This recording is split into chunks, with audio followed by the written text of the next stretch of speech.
গৌৰৱ গগৈৰ আগমনত কেন্দ্ৰ কৰি কমলপুৰত ব্যাপক উৎসাহ দেখিবলৈ পোৱা গৈছে কংগ্ৰেছ কৰ্মীসকলৰ মাজত।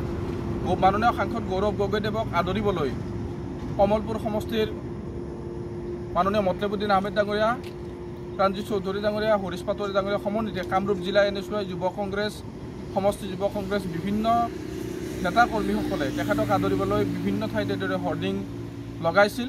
কিন্তু দুৰ্ভাগ্যৰ কথা, হৰ্ডিং লগোৱাৰ প্ৰায় 2 ঘণ্টাৰ পিছতেই কোনো অচিনাক্ত দুষ্কৃতিকাৰীয়ে মাননীয় গৌৰৱ গগৈদেৱৰ যি উত্থান, কংগ্ৰেছ দলৰ যি উত্থান, সেই উত্থান সহ্য কৰিব নোৱাৰি কাপুৰুষালীভাৱে এই বেনাৰসমূহ তেখেতসকলে ফালিছে। দেখাই দিয়ে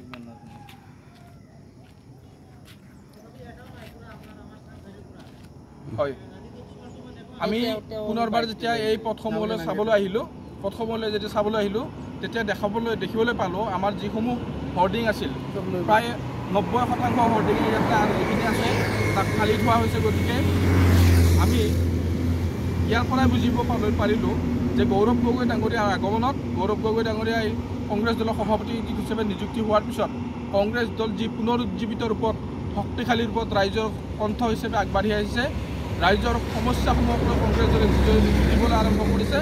সেই ক্ষেত্ৰত বিৰোধী দল হতাশ হৈছে আৰু সেই হতাশা আৰু ক্ষোভৰ এই বহিঃপ্ৰকাশ তেখেতসকলে কিছু অচিনাক্ত দুষ্কৃতিকাৰীয়ে আমাৰ এই বেনাৰসমূহ ফালি তেখেতসকলৰ নিজৰ যি মানসিকতা, সেই মানসিকতাৰ পৰিচয় দাঙি ধৰিছে।